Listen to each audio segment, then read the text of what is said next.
Assalamualaikum warahmatullahi wabarakatuh. Selamat datang pecinta Teguh Rahayu Selamat channel yang dirahmati Allah. Pada kesempatan kali ini kita akan menyibak tragedi genosida Palestina oleh Israel, dengan judul, Andai Aku Jadi Prabowo, Antara Politik dan Hati Nurani, dari Indonesia untuk Palestina dan Dunia, akan membawa kita, untuk menggali hikmah, di balik tragedi tersebut, apa sesungguhnya, skenario Allah. Mari, kita simak dengan jernih, agar menjadi hikmah. Namun sebelum memulai, kita disclaimer dulu, bahwa, cerita ini adalah, karya fiksi, yang diinspirasi oleh, berbagai dinamika politik, kemanusiaan, dan relasi global, yang kompleks, antara Indonesia dan isu Palestina.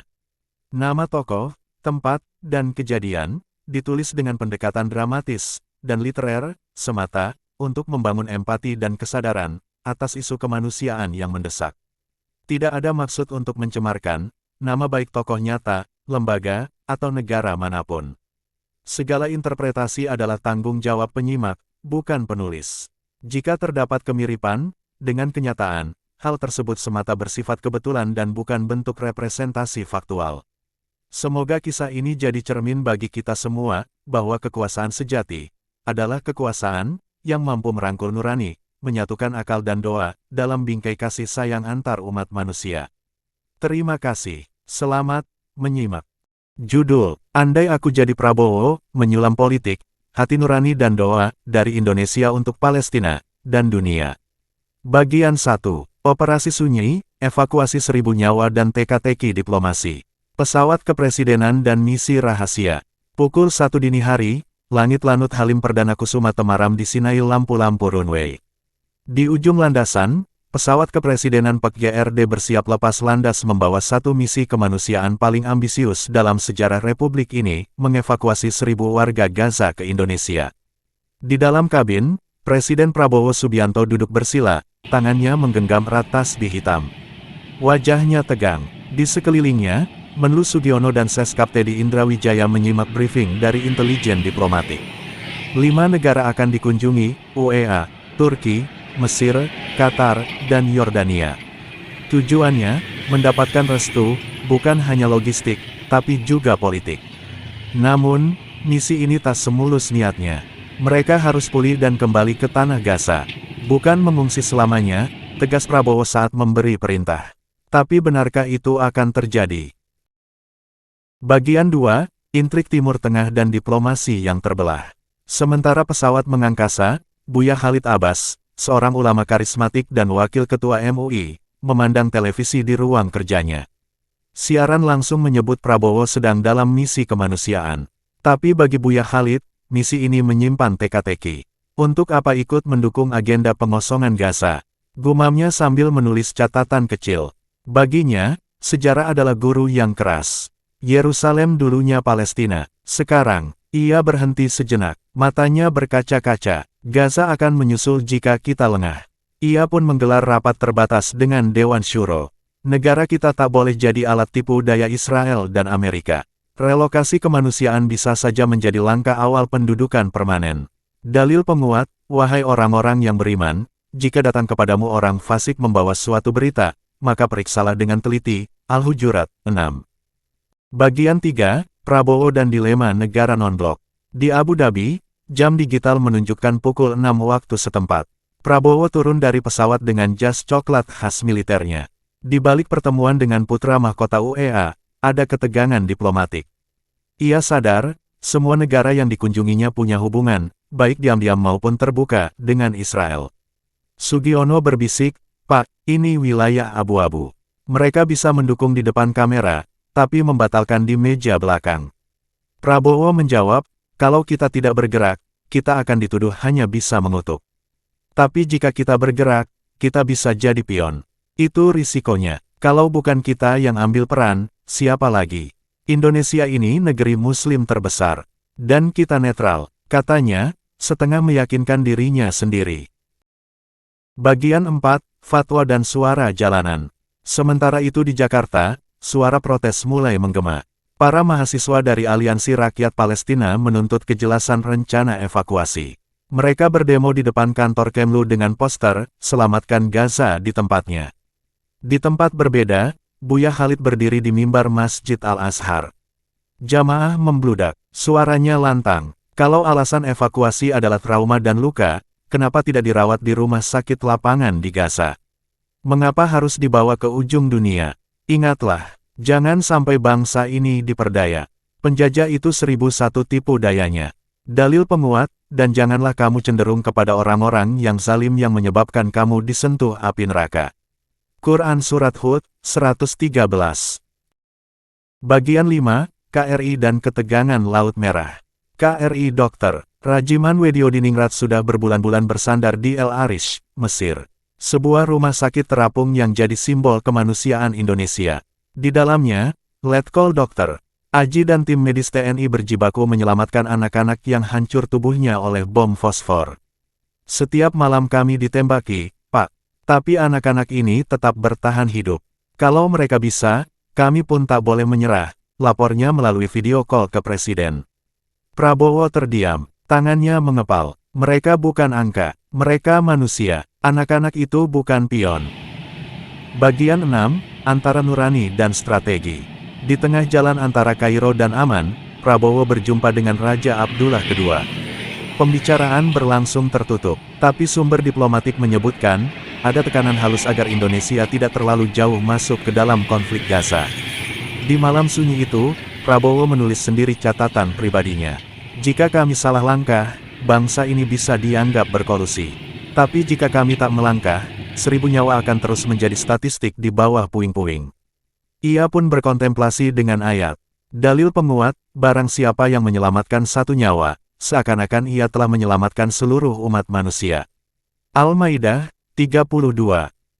Bagian 7, Fatwa Terbuka dan Surat Rahasia. Di Jakarta, MUI menerbitkan fatwa terbuka, mendesak pemerintah untuk membatalkan evakuasi. Dalam waktu yang sama, Prabowo menerima surat dari tokoh Palestina di pengasingan yang menyatakan keinginan agar Indonesia membantu evakuasi para anak-anak dan perempuan yang sudah kehilangan segalanya. Jika kalian bisa selamatkan anak kami walau untuk sementara, maka selamatkanlah, karena di sini hanya ada maut dan debu. Surat itu jadi duri bagi keraguan Prabowo. Evakuasi bukan sekadar strategi politik, tapi panggilan kemanusiaan. Bagian 8, Politik, Asap, dan Api. Pagi hari, CNN merilis polling yang menunjukkan masyarakat terbelah. Sebagian besar mendukung langkah evakuasi dengan catatan jangka pendek. Namun, 34% menilai langkah itu sebagai upaya diam-diam mendukung agenda kolonial Israel. Di ruang terbatas Istana Abu Dhabi, Prabowo bergumam, apapun yang terjadi, ini akan ditulis sejarah. Semoga Allah memberi petunjuk, dalil penguat, dan apabila kamu memutuskan, maka bertawakallah kepada Allah. Quran Surat Ali Imran, 159. Rencana evakuasi 1000 warga Gaza oleh Presiden Prabowo Subianto dan dinamika yang mengikutinya. Bagian 9, Diplomasi Senyap dan Kalkulasi Resiko. Di balik langkah besar Prabowo, ada diplomasi senyap yang tak semua mata tahu. Di Turki, ia berdiskusi panjang dengan Presiden Erdogan, bukan hanya soal logistik evakuasi, tapi juga tentang narasi yang ingin dibangun bersama, bahwa dunia Islam tidak berdiam diri. Namun, setiap langkah membawa risiko. Apakah evakuasi ini bisa menjadi bumerang? Apakah ini akan disalahartikan sebagai bentuk pengosongan wilayah Gaza? Kami bukan mengambil mereka untuk melupakan Palestina, tapi justru agar mereka tetap hidup dan bisa kembali dengan martabat, ujar Prabowo dalam konferensi pers bersama Presiden Mesir di Kairo.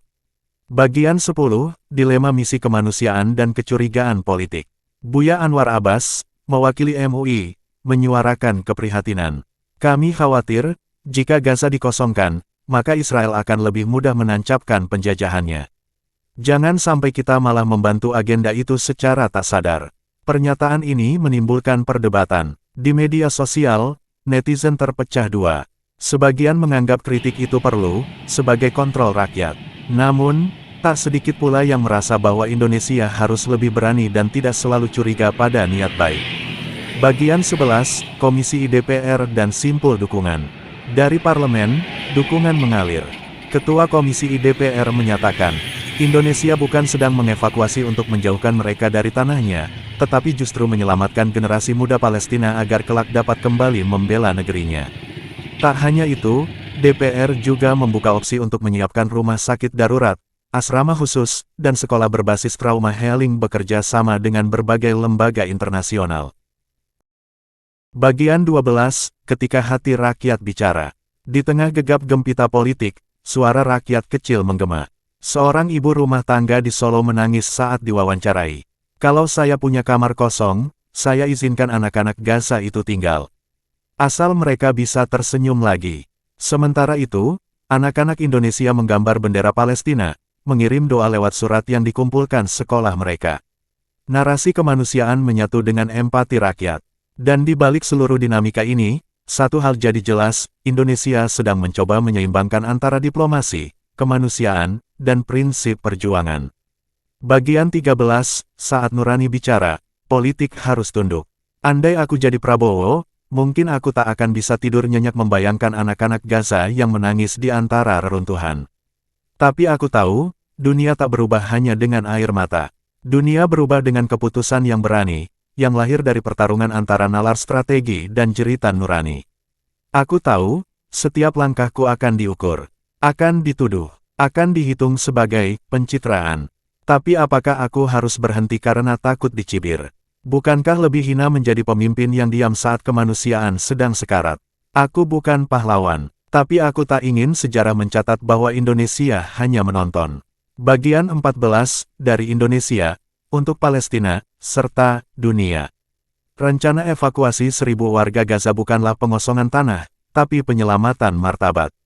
Kami tak ingin mereka jadi pengungsi tanpa tujuan. Kami ingin mereka jadi duta perlawanan, anak-anak yang kelak kembali dengan ilmu, dengan kekuatan, dengan keberanian untuk membangun kembali negaranya. Sebagian akan berkata, itu tak cukup. Palestina butuh senjata, bukan sekolah di negeri asing. Namun aku percaya, membangun manusia adalah membangun masa depan. Dan yang kami bangun bukan pengkhianat bangsa mereka, tapi penjaga terakhir dari tanah yang terus dijarah. Indonesia tidak akan diam. Ini bukan soal Islam semata. Ini soal kemanusiaan. Dan jika dunia menolak melihatnya, maka biarlah Indonesia yang menyinari gelapnya malam itu, walau hanya dengan pelita kecil bernama kepedulian. Dan saat politik lelah mencari jalan, hati nurani harus menjadi kompas yang menunjukkan arah. Sesungguhnya Allah tidak akan menyia-nyiakan amal kebaikan dari orang-orang yang berbuat ihsan. Quran Surat At-Taubah 120. Kesimpulan, 1. Seandainya aku jadi Prabowo, maka aku akan memastikan bahwa setiap langkah kemanusiaan Indonesia, termasuk evakuasi warga Gaza, tidak menjadi jalan tersembunyi bagi penjajahan gaya baru. Aku akan menyusun strategi yang tidak hanya menyelamatkan nyawa, tetapi juga menjaga harga diri Palestina dan posisi netral aktif Indonesia di mata dunia. 2. Seandainya aku jadi Prabowo, aku akan menjadikan diplomasi senyap sebagai senjata utama. Aku tidak akan hanya bersandar pada sorotan media, melainkan membangun komunikasi batin antar pemimpin negara Islam agar langkah-langkah Indonesia seirama dengan kepentingan umat dan tidak dimanfaatkan oleh agenda global yang tersembunyi. 3. Seandainya aku jadi Prabowo, aku akan mendengarkan kritik Buya Khalid, Buya Anwar, dan para ulama sebagai suara langit yang wajib jadi pengimbang kekuasaan. Karena negara ini lahir dari doa, bukan hanya dari kekuatan militer dan politik. Kritik yang konstruktif adalah penjaga agar niat baik tidak disusupi agenda licik. 4. Seandainya aku jadi Prabowo, aku akan memastikan bahwa 1.000 warga Gaza yang dievakuasi tetap punya koneksi dengan tanah airnya. Mereka bukan pengungsi permanen, tapi pejuang yang sedang disembuhkan luka-lukanya. Maka harus ada program pendidikan, dakwah, hingga kaderisasi agar ketika saatnya tiba, mereka kembali sebagai generasi pembebas. 5. Seandainya aku jadi Prabowo, aku akan memastikan bahwa Indonesia tidak jadi alat kekuatan besar dunia. Aku akan menyeimbangkan dukungan moral pada Palestina dan menjaga hubungan diplomatik yang strategis dengan negara manapun demi menghindari isolasi internasional, tanpa harus kehilangan jati diri sebagai bangsa Muslim terbesar di dunia. 6. Seandainya aku jadi Prabowo, aku tidak akan menunggu polling dan popularitas, tapi bergerak berdasarkan hati nurani dan maslahat umat. Karena sejarah tidak mengingat mereka yang paling viral, tapi mereka yang paling jujur dalam menjaga amanat kemanusiaan, meski harus menempuh jalan sunyi. 7. Seandainya aku jadi Prabowo, Aku akan menutup misi ini dengan dua hal, laporan transparan kepada rakyat dan permohonan istighfar kepada Allah. Sebab dalam politik, manusia bisa salah perhitungan. Tapi dalam doa, tidak ada dusta. Maka setelah semua diplomasi, keputusan akhir tetap kutaruh di tangan Tuhan. Disclaimer, cerita ini adalah karya fiksi yang diinspirasi oleh berbagai dinamika politik, kemanusiaan, dan relasi global yang kompleks antara Indonesia dan isu Palestina. Nama tokoh, tempat, dan kejadian ditulis dengan pendekatan dramatis dan literer semata-mata untuk membangun empati dan kesadaran penyimak atas isu kemanusiaan yang mendesak. Tidak ada maksud untuk mencemarkan nama baik tokoh nyata, lembaga, atau negara manapun. Segala interpretasi adalah tanggung jawab penyimak, bukan penulis.